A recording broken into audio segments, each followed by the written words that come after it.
Assalamualaikum warahmatullahi wabarakatuh. Hello everyone, kembali lagi dengan saya Yorifin, mahasiswa Universitas Trunojoyo Madura, Fakultas Pertanian, Program Studi Agribisnis, dengan NIM 190321100018. Baik, pada video kali ini saya berkesempatan untuk menjelaskan beberapa materi dari mata kuliah Ekonomi Bisnis Syariah. Pembahasan yang akan kita bahas kali ini ialah mengenai perbedaan dari ekonomi konvensional dan ekonomi syariah. Kemudian ada perbedaan musyarakah dan mudharabah. Selanjutnya ada alur akad dan hal yang membatalkan wakalah. Dan selanjutnya ada alur akad dan hal yang membatalkan hawalah. Dan yang terakhir ada contoh musafah. Yang pertama yang akan kita bahas ialah mengenai perbedaan ekonomi konvensional dan ekonomi syariah.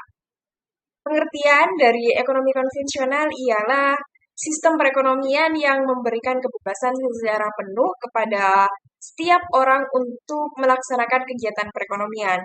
Dan untuk ekonomi syariah ialah ilmu pengetahuan sosial yang mempelajari masalah ekonomi rakyat dengan berdasarkan kepada nilai-nilai agama.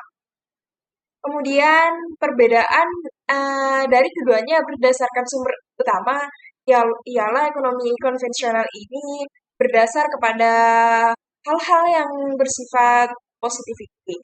Kemudian untuk ekonomi syariah ini berdasar kepada Al-Quran dan Sunnah Nabi atau hadis.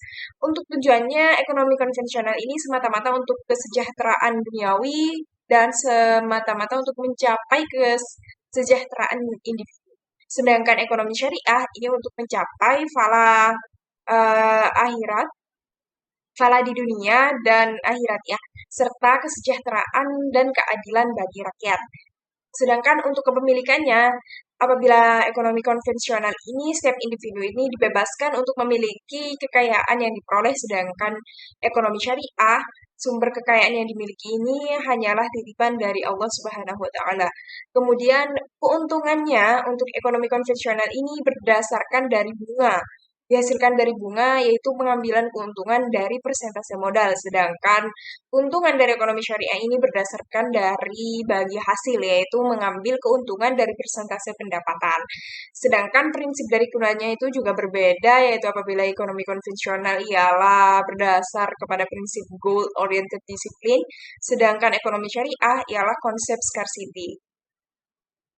Kemudian contoh dari penerapan keduanya ini juga berbeda ya tentunya. Untuk ekonomi konvensional ini ialah ketika terdapat seseorang yang melakukan peminjaman di bank, maka bank konvensional ini akan memberikan kesepakatan-kesepakatan berdasarkan persetujuan dari keduanya, sehingga transaksi dari ekonomi konvensional ini juga telah disepakati oleh keduanya. Dan sebelum mencairkan uang pinjaman dari bank konvensional, bank tersebut akan memberikan jatuh tempo pembayaran dan juga penetapan persentase. Apabila peminjaman tidak dapat dibayarkan, maka uang pinjaman sampai jatuh tempo ini, maka bank tersebut akan memberikan bunga yang lebih besar dari bunga sebelumnya. Ya, apabila ekonomi syariah, ini contohnya ialah kegiatan musyarakah, yaitu kegiatan ekonomi syariah, sebuah kerjasama antara dua pihak atau lebih yang berupa pengumpulan modal dan mendapatkan kesepakatan bersama, serta kerugian dan risiko lainnya ini ditanggung bersama oleh para pemberi modal. Sehingga singkatnya itu ialah setiap proses kerjasama ini akan ditanggung oleh kedua belah pihak yang melakukan kegiatan musyarakah. Baik, selanjutnya ialah perbedaan dari musyarakah dan mudharabah. Selanjutnya, pengertian dari musyarakah ialah kerjasama antara dua pihak atau lebih dan masing-masing pihak ini memberikan kontribusi dan dengan kesepakatan bahwa keuntungan serta risiko dalam usaha tersebut akan ditanggung bersama. Sedangkan mudharabah ini kerjasama antara dua pihak yang mana pihak satu berperan sebagai mudharib atau pengelola usaha, sedangkan yang satunya lagi sebagai sahibul mal atau penyedia modal. Untuk perbedaan dari alur akadnya jelas berbeda ya. Untuk alur akad musyarakah ini seperti ini, yaitu ada nasabah, bank, dan alur dari modal tersebut akan diusahakan dan dibagi hasilnya. Jadi, terdapat nasabah yang melakukan musyarakah di sini ada nasabah dan bank. Dan keduanya mengeluarkan modal, kemudian akan dilakukan sebuah usaha, dan dari usaha tersebut akan mendapatkan hasil yang kemudian hasil tersebut dibagi sesuai dengan pemberian modal yang telah diberikan oleh nasabah dan bank. Dan kemudian untuk alur akad dari mudharabah ini ialah ada mudharib dan sahibul mal, yang mana mudharib ini merupakan pemberi skill dari usaha, sehingga mudharib ini memiliki kekuasaan atau skill dalam pengelolaan usaha, sedangkan sahibul mal hanya memiliki modal.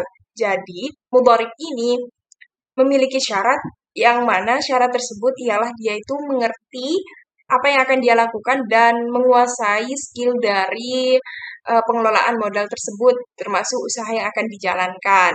Kemudian dari usaha tersebut akan dibagi hasil dengan sesuai dengan kesepakatan yang telah ditentukan sebelumnya, sehingga mudharib juga akan mendapatkan hasil dan sahibul mal juga akan mendapatkan hasil.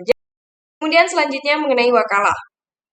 Alur akad dari wakalah ialah terdapat seperti kegiatan pada transfer bank, yang mana terdapat nasabah, penerima bank, dan bank sebagai wakil dari nasabah untuk mengirimkan uang kepada penerima.